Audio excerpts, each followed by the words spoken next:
From this valley they say you are going.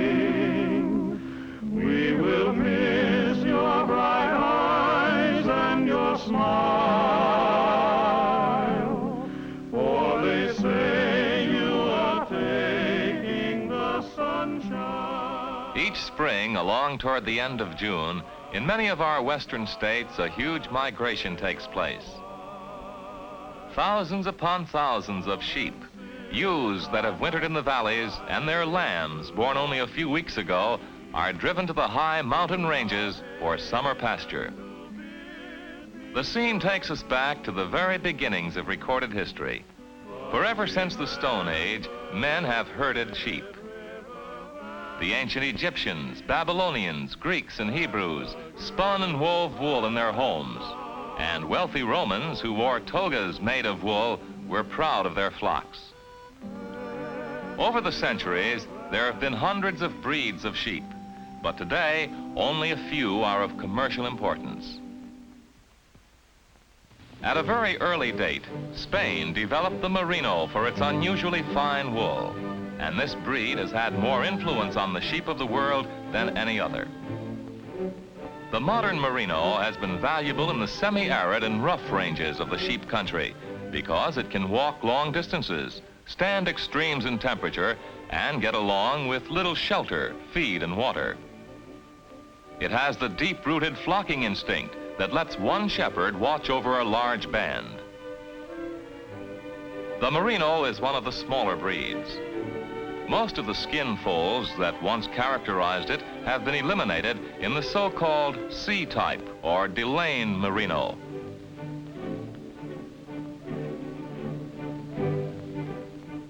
Coming from the same basic stock as the Merino is the Rambouillet. It's also a fine wool breed, and its size and ruggedness have made it valuable on the range. It has the same flocking instinct that is so pronounced in the Merino. Rambouillets are good wool producers and have quite good meat conformation also. The ewes are good mothers and excellent milkers. Rambouillet rams pass on their characteristics to their offspring in marked degree. In the American colonies, sheep were first raised mainly for wool, and until the middle of the last century, most of them were in New England and other eastern states. Then the search for cheap rangeland led the industry westward, and by 1900, the Rocky Mountain region had become the leading sheep section of the country. Today, about 70% of our sheep are in the 17 western range states. The rest are in small farm flocks scattered throughout the other states in the Union.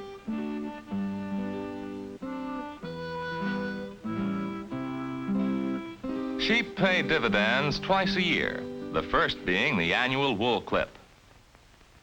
On the range, shearing is a mass production operation compared with the shearing of farm flocks, but in both cases, skill and experience are needed. Shearing time in the spring is set by the weather, and the fleece is not usually removed until the danger of cold rains and snow is past.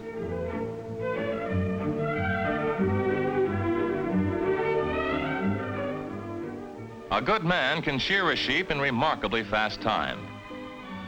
His equipment works like a barber's clippers.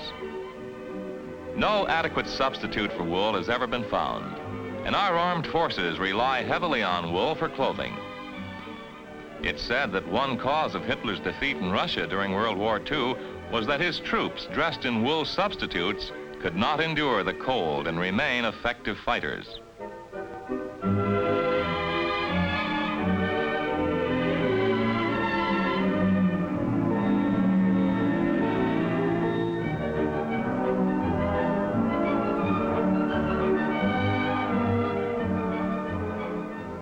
Branding or numbering of sheep is done with a soluble paint or fluid that will come out when the wool is scoured. The use of ordinary lead base or tar paints may lower the value of the wool considerably.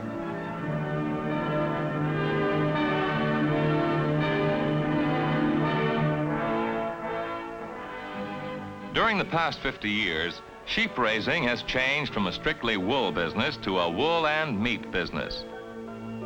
The income from wool alone is not enough to be profitable, and well over half of the industry's income today is from meat sales.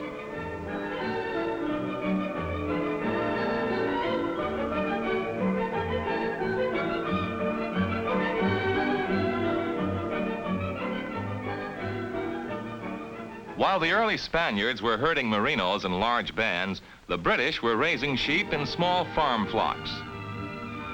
The English breeds did not have the fine wool of the Merinos or Rambouillets, and the British began early to develop a better meat-producing animal. An outstanding example of a meat-producing breed is the Southdown, which has an almost ideal meat conformation, reminding one somewhat of the modern blocky beef steer. It's often pointed out that sheep are the only animals that make a prime product on grass alone. The popularity of the Southdown is spreading westward. The lambs mature early and reach market condition at light weights. The carcass is a favorite where small cuts are in demand. Southdown fleece is the finest of the medium wool breeds, but few ewes will shear more than 6 or 7 pounds of wool. Southdowns have been popular for cross-breeding in Kentucky and Tennessee.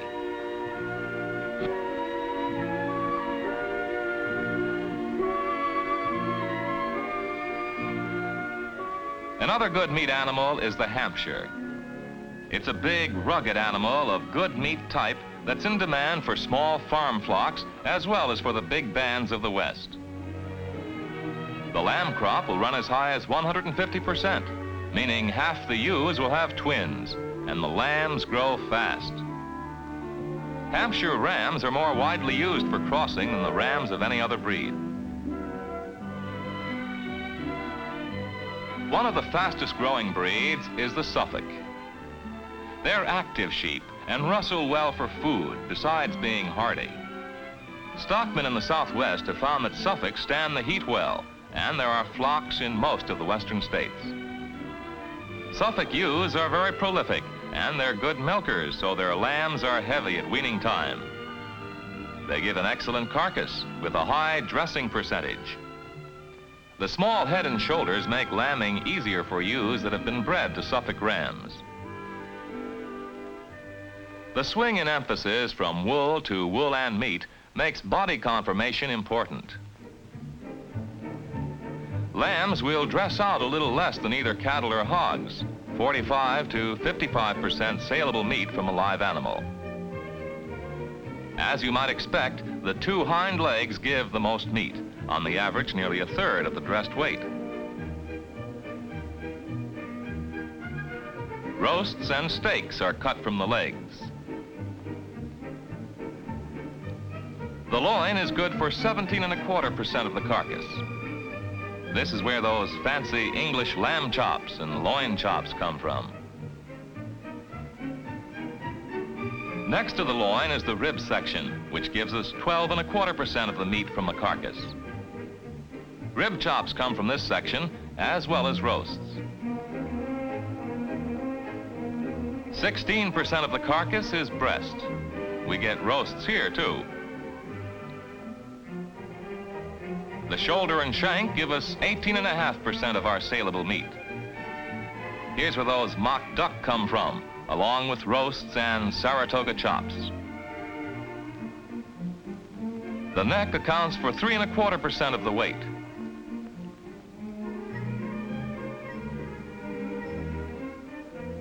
This drawing gives an idea why breeders have been trying to develop good meat conformation along with good wool production.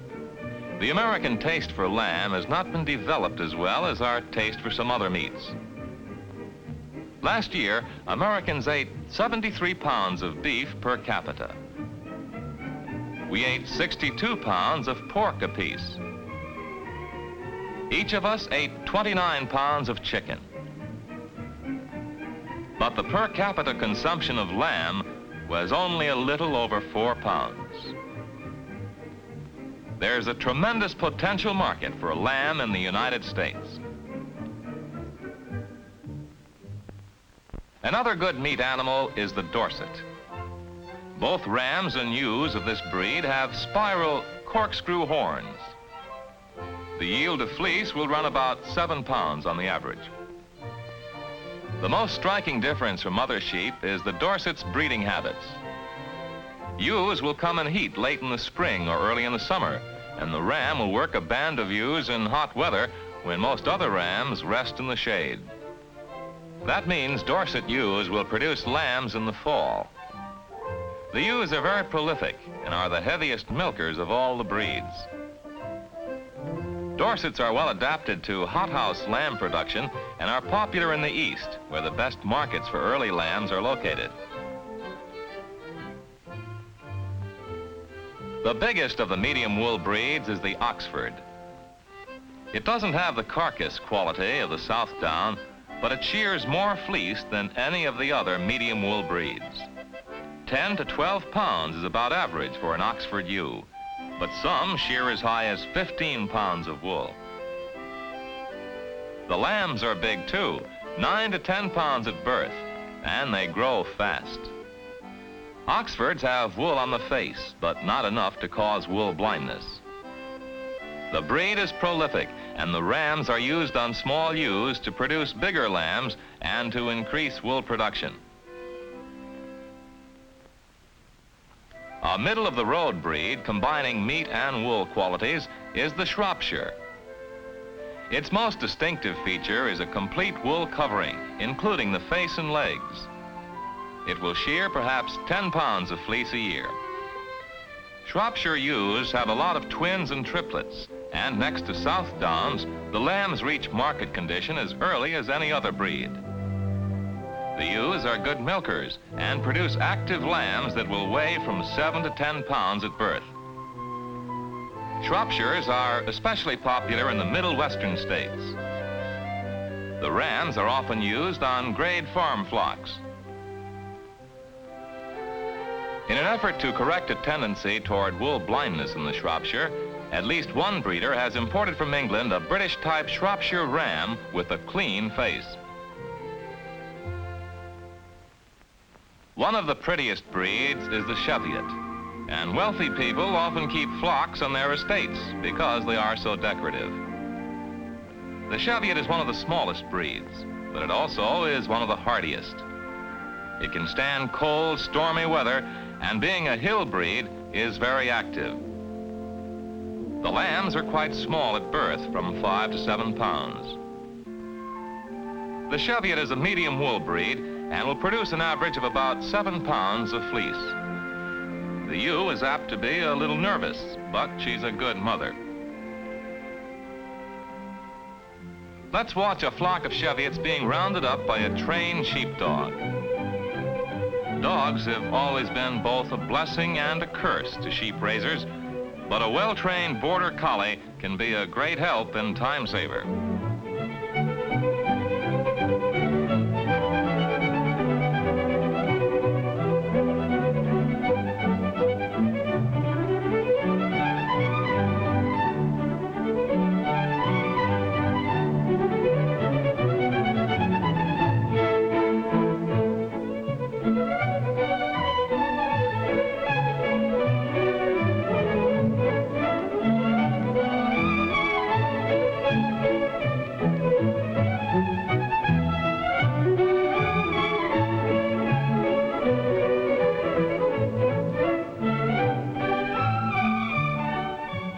Some of these dogs get to be so good at their work, they can exercise amazing control over the sheep.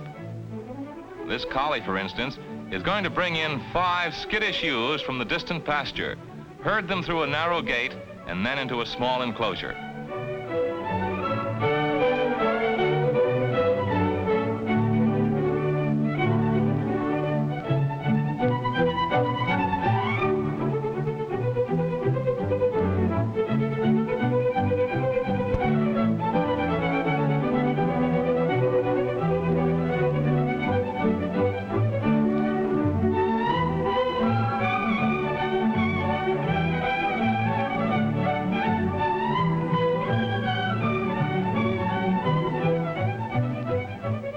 Well done, old boy.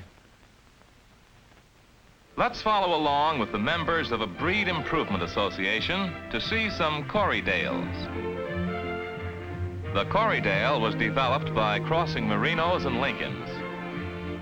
Line breeding and careful selection have produced a new breed with many of the desirable qualities of both ancestors. It was brought into the United States from New Zealand in 1914, and its popularity has spread remarkably since then. It was used first on the range and in the mountains, but has become a popular farm flock sheep in the Midwest and the East.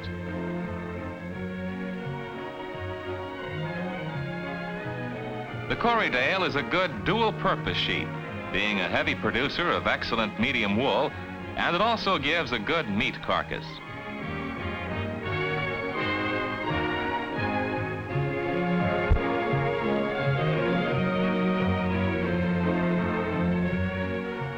A breed that has gained much popularity in the West is the Columbia. It was developed in the United States by crossing Rambouillets and Lincolns, and is now a well-established breed. It's one of the largest of the medium wool breeds and produces a valuable fleece. It has proved very useful under range conditions and is valued for its lamb production as well as for its wool.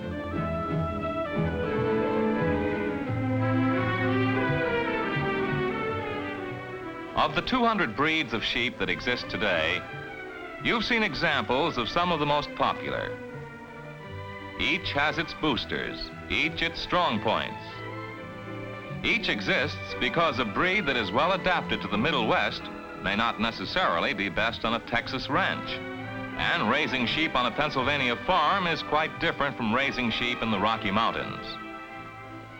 A good example of Rocky Mountain sheep raising can be seen in Colorado. Nestled between the Sangre de Cristo Mountains on the east and the San Juan Range on the west, the San Luis Valley of Colorado offers a typical example of western sheep raising.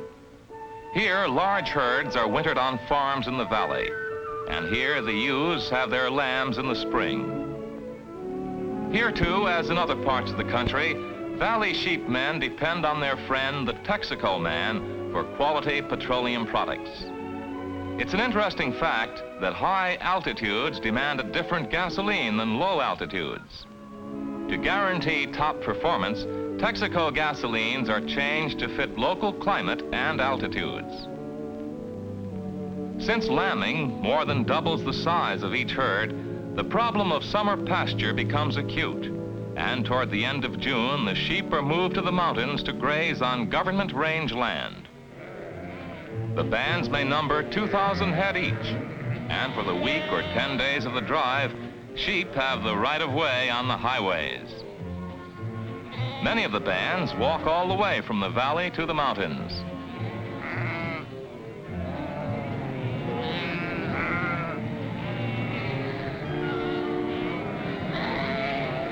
Some owners prefer to ship their herds by truck. Big 2- and 3-decker trailers that will hold 200 to 300 sheep are used.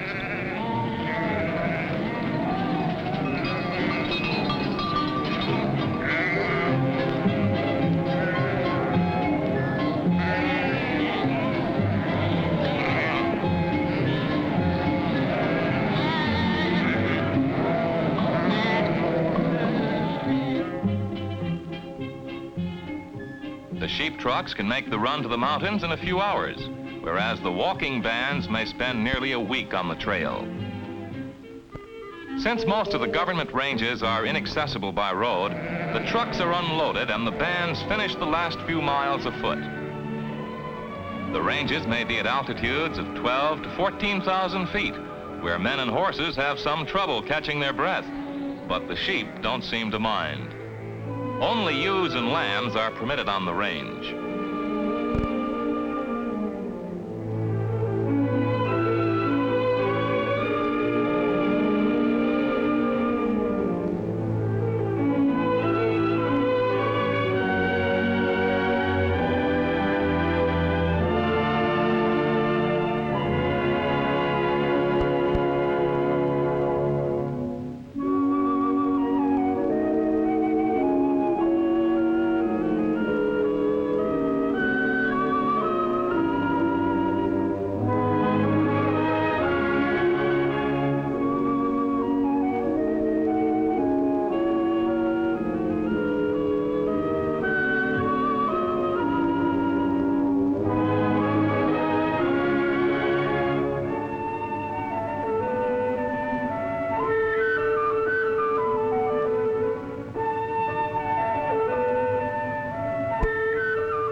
The shepherd faces a lonely summer on the range, caring for his band.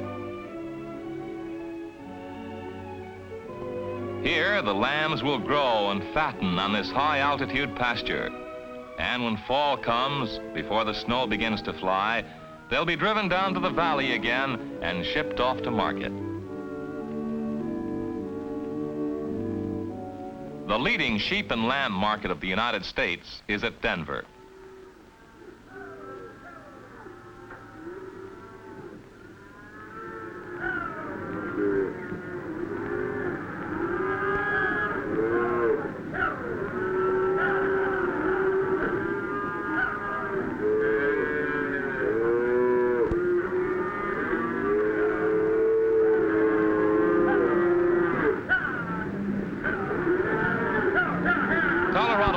Are considered basic price setters in the industry.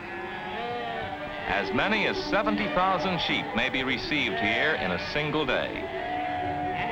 Not all the lambs received are slaughtered. Thousands from the range will be reshipped for further fattening on farms and feedlots. It's a peculiarity of the business that most of the lamb raised in the West is sent to the East Coast. There is a good market for lamb in California, but most of the lamb raised in this country is eaten in New York, Boston, and other large eastern cities. Sheepmen usually don't need to count sheep to help them go to sleep, but they do count their herds regularly and become quite expert at it. Some count by twos and some by fours, and a helper keeps track of the hundreds. And speaking of counting sheep, it's a matter of concern that our sheep population is smaller today than it was during the Civil War. Australia, Russia, Argentina, and India all raise more sheep than we do, and we are forced to import 65% of the wool we need.